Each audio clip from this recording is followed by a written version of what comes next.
오늘 이 시간에는 마가복음 5장에 나오는 회당장 야이로의 딸을 예수님께서 살려주신 사건을 통해서 중보기도가 얼마나 중요한가, 중보기도의 위력에 대해서 우리가 한번 살펴보겠습니다. 중보기도라는 말은 내가 다른 누군가를 위해서 기도하고 하나님 앞에 간절히 소원을 아뢰을 때, 내가 그를 위해서 기도할 때 나의 기도를 들으시고 그의 형편과 환경을 하나님께서 은혜로 바꾸어 주실 때 우리는 중보기도라고 합니다. 왜 중보기도가 필요한가? 여러분 이번에 기도 제목 내신 것도 쭉 보면 스스로를 위한 기도 제목도 있지만 사랑하는 배우자를 위해서, 부모님 위해서, 그리고 자녀들, 자손들 위해서, 또 다른 누군가를 위해서 간절하게 기도하는 경우가 참 많습니다. 그게 다 중보기도죠. 중보기도가 얼마나 중요한가, 중보기도가 얼마나 필요한가, 오늘 말씀을 한번 살펴보겠습니다. 자, 22절 말씀부터 오늘 본문이 시작하는데요. 21절부터 했는데 자, 22절, 23절 22절, 23절 함께 읽습니다. 시작.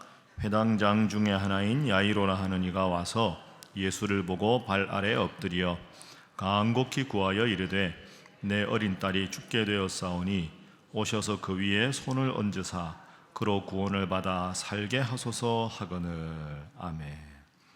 22절에 회당장 야이로가 나옵니다. 회당장이라는 말은 회당의 우두머리라는 뜻이죠. 지체가 높은 사람, 하나님 앞에 율법을 연구하고 말씀을 상고하는 그 회당을 운영하는 여러 직원들이 있는데 그 직원들 중에서 그 회당을 총관리하는 책임자가 야이로입니다. 그러니까 회당장이라는 직책은 신분이 높은 사람 이런 뜻이죠. 그런데 안타깝게도 회당장 중에 하나, 여러 회당이 있는데 그 중에 한 회당을 맡고 책임지는 야이로라 하는 사람이 왔는데, 이 지체 높은 사람이 22절 후반에 보면 예수님을 보고 발 아래 엎드립니다. 발 아래 엎드린다 하는 것은 주인을 향한 종의 섬김을 말하는 거 아닙니까? 그러니까 회당장은 지금 지체가 아주 높은 사람이고 예수님은 물론 하나님의 아들이지만 신분상 목수입니다. 그러니까 신분으로 보면 회당장이 훨씬 높은 사람이죠. 그런데 그 높은 신분에 있는 회당장 야이로가 지체가 낮은, 신분이 낮은 예수님 앞에 무릎을 꿇었다 하는 말은 절대적으로 겸손한 사람이었다. 참 이 사람이 겸손한 사람이다. 왜 그랬느냐? 어려운 기도 제목이 있었습니다. 내 어린 딸이 죽게 되었습니다. 오셔서 그 위에 손을 얹으사 그로 구원을 받아 살게 해주십시오. 예수님이 이 아버지의 믿음을 보고 감동합니다. 야, 이 지체가 높은 이가 나에게 무릎을 꿇고 딸을 살려달라고 하는구나. 그리고 예수님께서 그럼 갑시다. 딸 있는 곳으로 갑시다. 가는 동안에 우리가 본 혈루증 앓던 여인을 만나서 혈루증 앓던 여인이 나음을 입고, 그리고 그 집에 거의 다다랐을 때 야이로의 집에 종이 나옵니다. 주인님, 안타깝게도 당신의 어린 딸이 죽었습니다. 예수님이 도착도 하기 전에 이미 어린 딸은 죽었습니다. 그런데 어린 딸이 죽었다는 소식을 듣고도 예수님이 야이로와 그 집을 가십니다.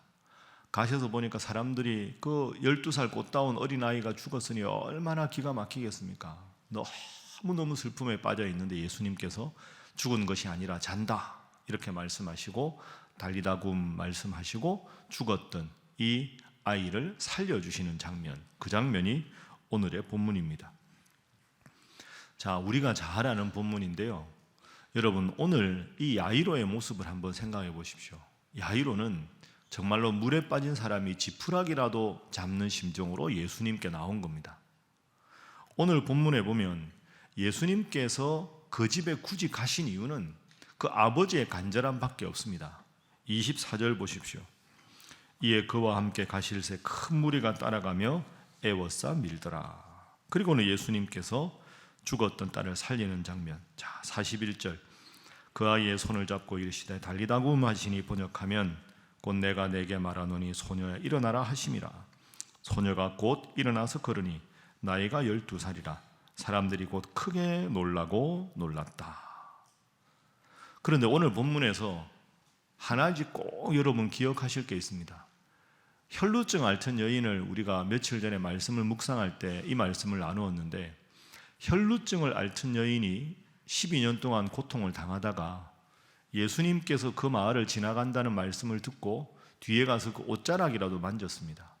혈루증 앓던 여인이 예수님에 대한 믿음의 고백이 있었습니까? 없었습니까? 없었습니다. 그저 내가 지금까지 온갖 의원을 만나고 백방으로 노력을 했는데 내 병을 낫게 한 사람이 아무도 없더라. 그래 지금 이제는 거지가 되고 더 이상 쓸 돈도 없고 여력도 없고, 그런데 예수라는 자가 모든 병을 고친다고 하니 예수님 뒤에 돌아가서 옷자락에 손이라도 대보자, 그 마음으로 왔습니다. 근데 그 마음을 보고 예수님께서 뭐라고 말씀하셨냐 하면 34절에 따라 내 믿음이 너를 구원하였다. 따라합니다. 따라 내 믿음이 너를 구원하였다. 여러분, 믿음이라는 단어를 이 여인이 쓴 게 아닙니다. 예수님이 쓰셨습니다. 너의 믿음이 구원하게 된 것이다, 이렇게 말씀하셨습니다. 그런데 이 혈루증 앓던 여인은 믿음을 고백한 적이 없습니다. 그냥 지푸라기라도 잡는 심정으로 말씀드린 대로 손댄 것밖에 없습니다. 혹시 나을지도 모르겠다. 참 부족한 믿음 아닙니까? 그 믿음이라고 하기도 어렵습니다. 예수여 나를 구원하소서, 혹은 예수여 당신은 하나님의 아들이십니다. 당신은 내 병을 낫게 하실 분인 줄 믿습니다. 이런 아무런 고백이 없는데 예수님은 그저 혹시 나을지 모르겠다 하는 마음으로 왔는데도 너의 믿음이 너를 구원하였다, 이렇게 말씀하셨습니다. 오늘 본문도 보십시오. 회당장 야이로가 예수님께 나왔습니다. 한 절 한 절 읽어보면 이 아까 22절에 무릎을 꿇었습니다. 그리고 23절에 말했죠. 내 어린 딸이 죽게 되었습니다. 손을 얹으사 구원을 받아 살게 하소서. 여기서 구원이라는 말은 살려달라는 거지 믿음의 고백이 아닙니다. 예수님을 하나님의 아들로 고백한 사람이 아닙니다. 내 딸이 죽어갑니다. 당신은 능력이 있다고 하니 제 딸을 살려주십시오. 그것이 이 딸을 살게 한 결정적인 원인입니다. 그러니까 여기서 야이로도 그렇고 혈루증 앓던 여인도 그렇고 믿음의 고백이 없었습니다. 오직 간절함만으로 예수님께 나왔습니다. 그런데 그 간절함만 보시고도 예수님은 구원받기에 충분한 믿음이다, 이렇게 말씀을 하신 겁니다. 여러분, 오늘 이렇게 새벽에 참 눈 오는 날 참 나오기 어려우셨을 텐데 이렇게 오셨습니다. 참 훌륭합니다. 혹시 여러분들 중에 이 새벽에 나왔는데 내가 지금까지 그래도 느헤미야 특별 새벽기도에 꽤 왔는데 내 믿음이 전혀 자란 것 같지 않다, 나는 믿음이 참 부족한 것 같다, 이 정도 신앙생활 했으면 믿음이 좀 좋아져야 되는데 별로 그런 것 같지 않다, 이런 생각 하십니까? 괜찮습니다. 지금 현실에 이 정도 적은 믿음에 만족하라는 말씀이 아니라 여러분이 믿음이 적다고 해서 주님은 너는 안 되겠다 딱 기준을 정하고, 너는 믿음이 이 정도니까 합격이다, 내가 너 기도 들어주겠다, 야 너는 이 정도 믿었는데 아직 그것밖에 안 되는구나, 너는 기도할 필요 없다, 그런 분이 아니라는 거죠. 혈루증 앓던 여인도 믿음의 고백이 없었지만 믿음이 있다고 고백하고 칭찬해 주시고, 오늘 회당장 야이로의 딸을 살려주신 것도 그 지체 높은 야이로가 예수님 앞에 엎드려서 제 죽어가는 딸을 살려주십시오 하는 간절함만으로 나왔을 때 그 간절함을 귀하게 여겨주시고 예수님은 낫게 하셨습니다. 그래서 오늘 첫 번째 기도 제목입니다. 주님은 간절함만으로도 응답해 주신다 하는 것입니다. 주님은 간절함만으로도 응답해 주신다. 자, 한번 저랑 따라 한번 해보시죠. 주님은 간절함만으로도 응답해 주신다. 여러분 믿습니까? 저도 오늘 평소보다 조금 늦었거든요. 딱 보니까 눈이 이거 큰일 났다 싶어서 이제 천천히 운전해서 왔는데, 여러분 오늘 새벽에 하나님 앞에 기도하면 특별히 하나님께서 더 큰 은혜를 부어주실 줄로 믿습니다. 간절하니까 왔지 그냥 어떻게 이렇게 오겠습니까? 여러분이 여기 와서 뭐 밥을 주는 것도 아니고 뭐 좋은 게 있는 것도 아니고, 물론 성경책이야 다음에 드리겠지만 그것 때문에 나오신 게 아니지 않습니까? 간절함만으로 주님 앞에 나오셨습니다. 그리고 막 피곤하고 힘든 마음이지만 신앙생활이 훈련이라 생각해서 억지로 나오신 분들 훌륭하십니다. 그 간절함이 여러분에게 기적을 선물로 주실 줄로 믿습니다. 가끔씩 이렇게 느헤미야 특별 새벽기도에 쭉 하다가 주일날 이렇게 계단 밑에 제가 인사하다 보면 안녕하십니까 이러면 목사님 요즘 제가 못 나가서 죄송합니다. 열심히 나오다가 중간에 못 나오시는 분들도 있지 않습니까? 계속 나오십시오. 죄송해서 못 나가는 게, 죄송하면 나와야지요. 안 그렇습니까? 죄송해서 나오다가 못 나가서 죄송해서 못 나갑니다. 나오다가 못 나갔으니 죄송해서 다시 나가겠습니다. 이게 맞는 거 아닙니까? 가끔 여러분 전도하다 보면 나는 담배를 못 끊어서 교회 못 간다. 나는 술을 못 끊어서 교회 못 가요. 못 끊으니까 교회 오는 겁니다. 혼자 자기 의지로 술도 끊고 담배도 끊고 열심히 하는 사람이면 그런 사람이 얼마나 되겠습니까? 내가 연약해서 내 마음대로 잘 안 돼서 하나님 앞에 나오는 거죠. 내가 믿음이 요것밖에 안 돼서, 나는 담배를 못 끊어서, 나는 이걸 못해서 못 나온다가 아니라 주님 앞에서는 그저 간절함만으로 나와도 주님은 여러분을 귀하다고 여겨주실 줄로 믿습니다. 그게 바로 오늘의 본문입니다. 그러니 여러분, 신앙생활이 훈련이라고 말씀드렸죠. 열심히 나오십시오. 제가 말씀드리지 않았습니까? 기독교 신앙은 조금 이렇게 세상적인 표현으로 하면 뻔뻔한 겁니다. 저나 여러분이나 무슨 잘한 게 있어서 오늘 이렇게 턱 고개 들고 예배당에 나오겠습니까? 내가 나를 보아도 구원받을 자격이 없으나 주님은 오늘도 그래도 귀하다, 그래도 나오면 나는 고맙지, 나는 흐뭇하지, 그 마음으로 여러분을 부르셨으니 오늘도 기도하실 때 뻔뻔해도 좋으니까 주님 나왔습니다, 기도 좀 들어주십시오, 간절하게 기도해서 주님의 응답을 체험하는 여러분 되시기를 주님 이름으로 축복합니다. 옆에 분들과 인사 한번 하겠습니다. 잘 오셨습니다. 한 번 더 할까요? 앞으로도 잘 나오시기 바랍니다. 여러분, 제가 이렇게 간절함만으로 가능하다 하는 이유가 있습니다. 우리가 느헤미야서도 보았지만 이 좀 죄송한 표현인데 하나님은 완전히 단련이 되셨을 것 같습니다.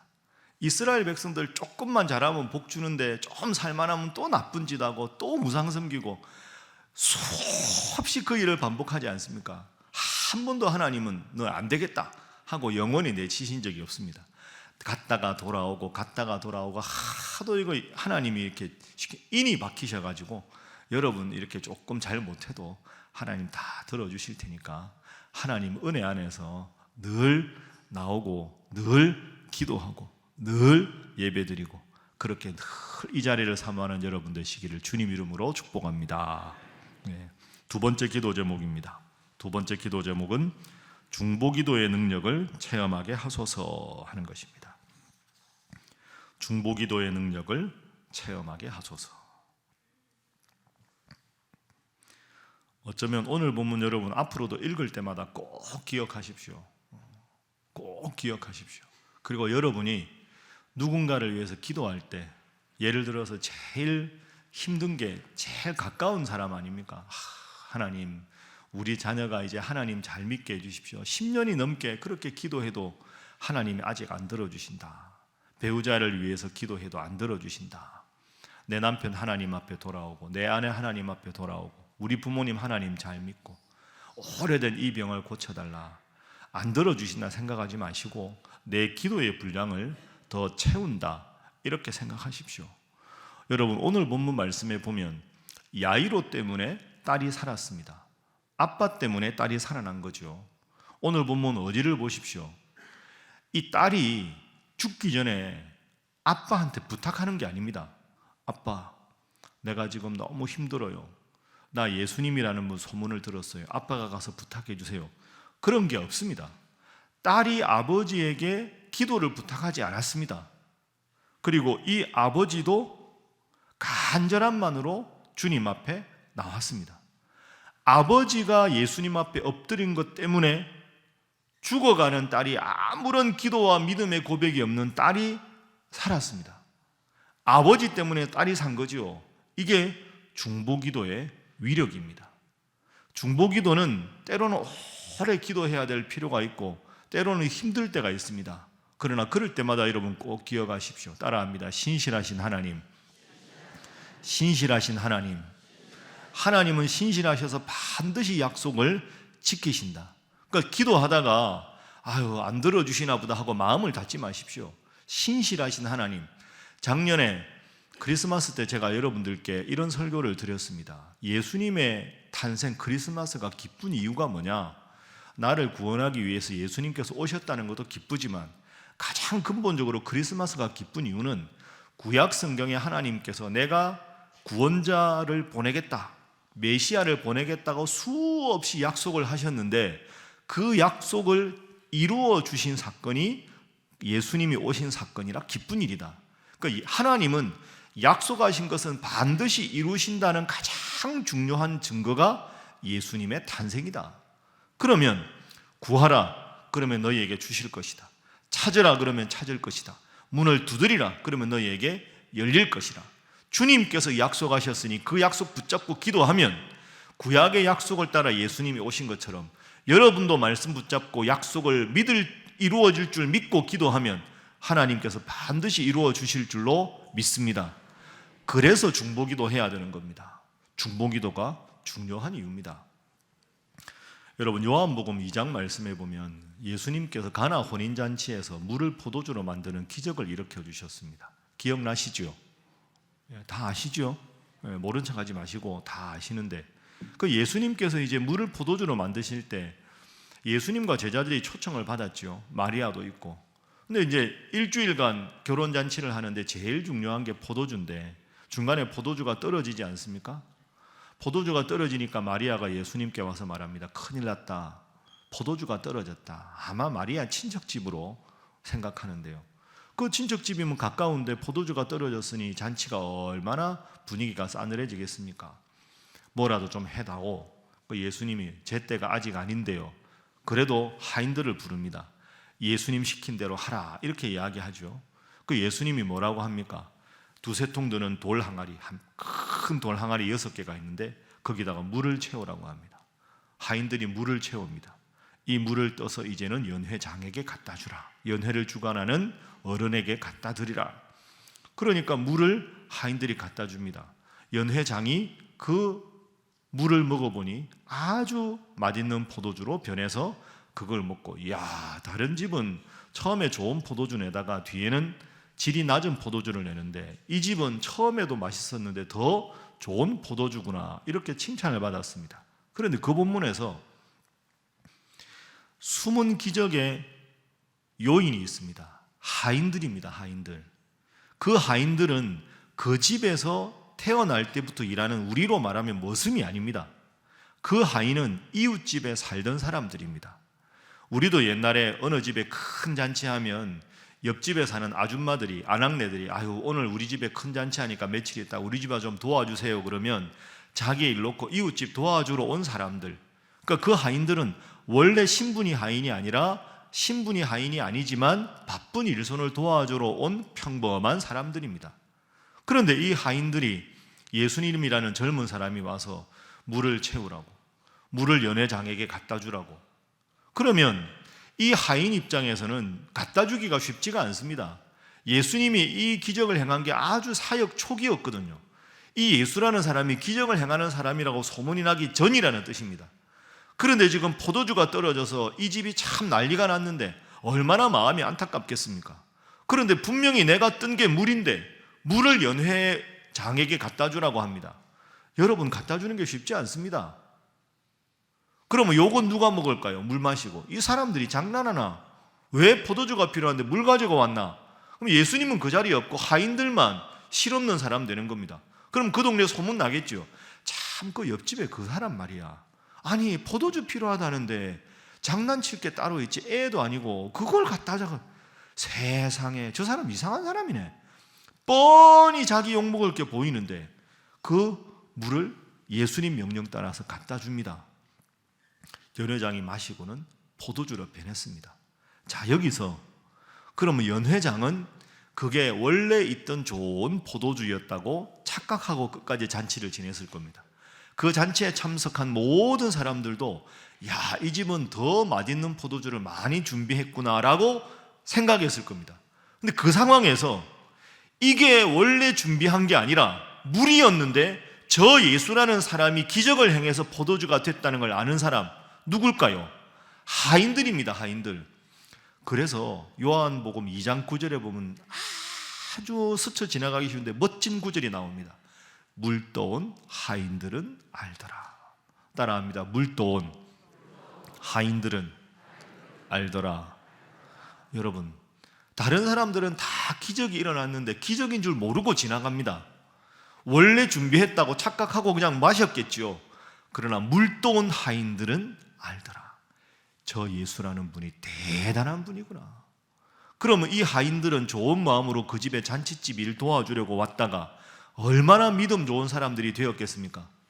다른 마을로 예수님이 이곳저곳에 다 말씀 전하고 복음 전하고 가르치시고 치유하러 가셨지만 이 하인들은 그 사건을 평생 기억했을 겁니다. 물떠온 하인들은 알더라.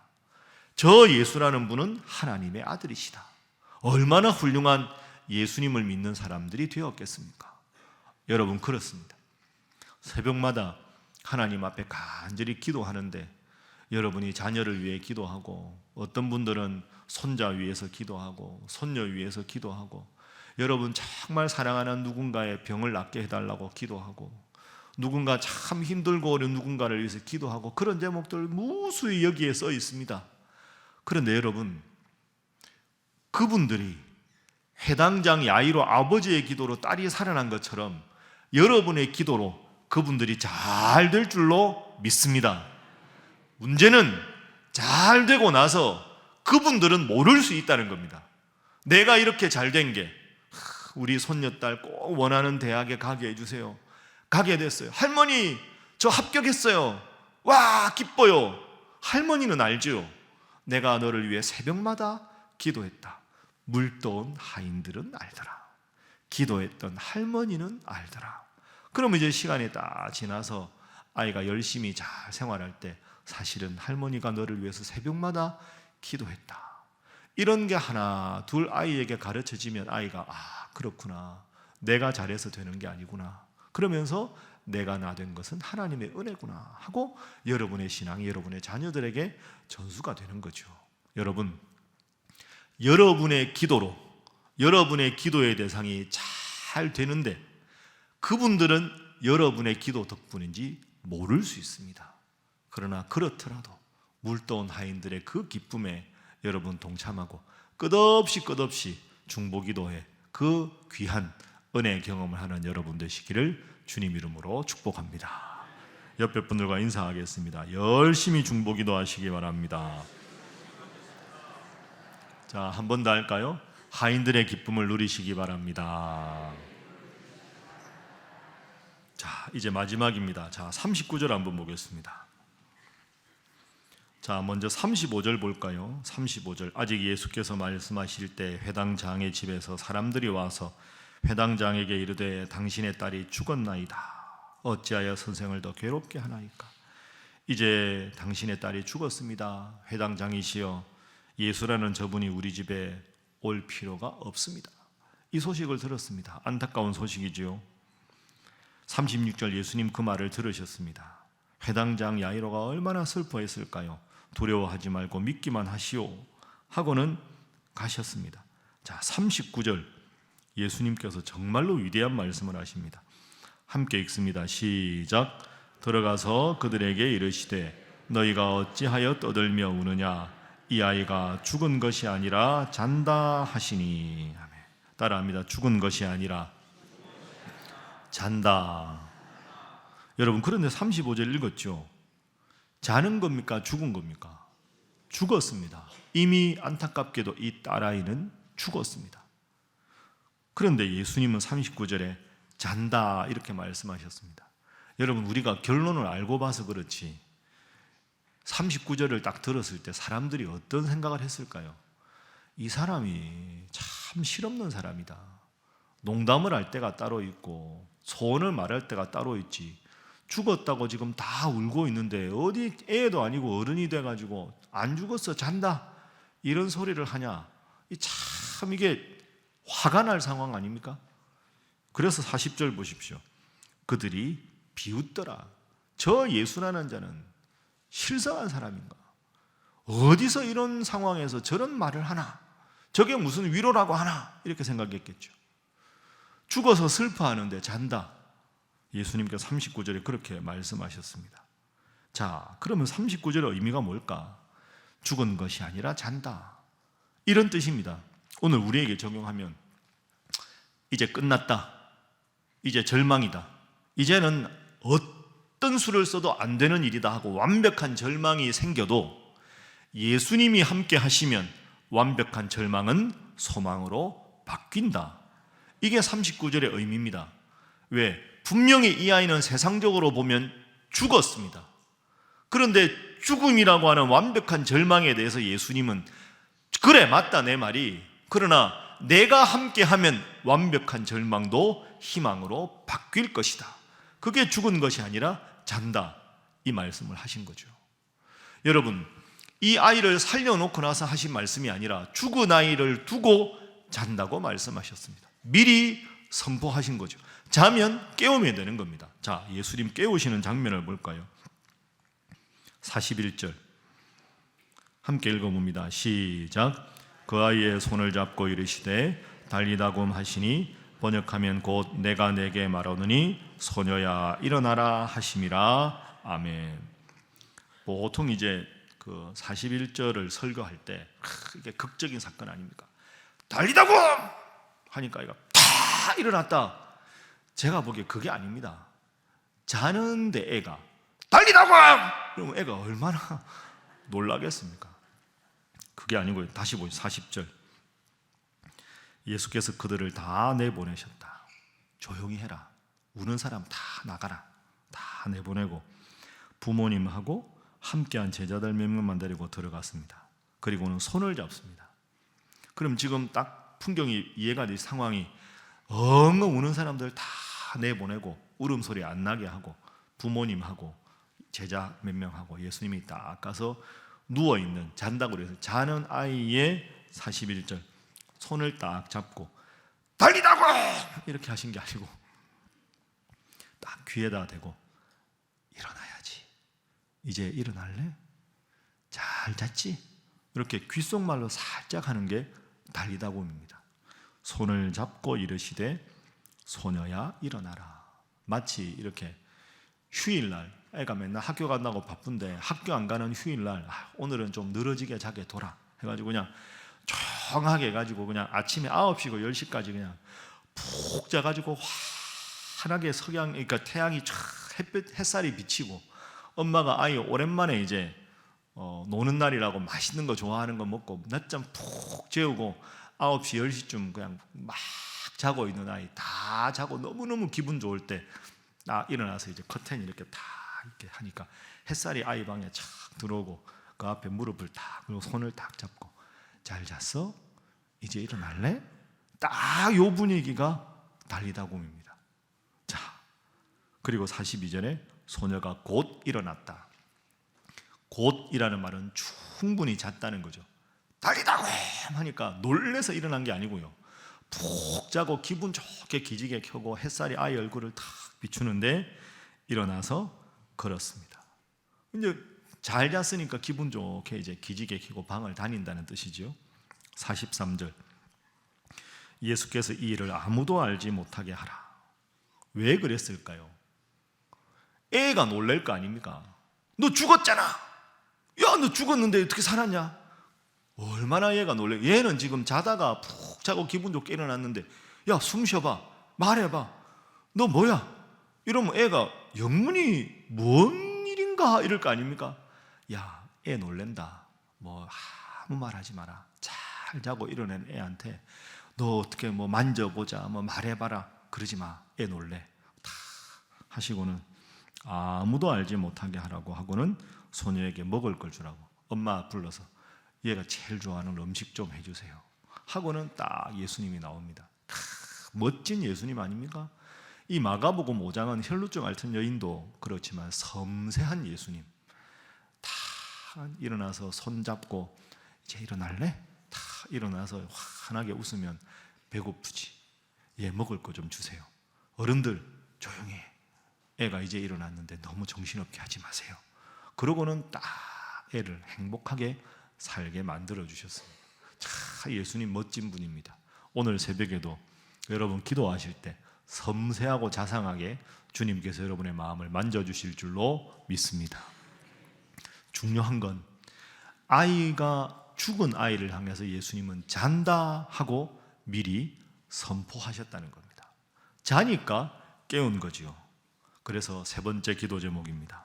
주님처럼 미리 선포하고 믿고 나아가게 하소서. 주님처럼 미리 선포하고 믿고 나아가게 하소서.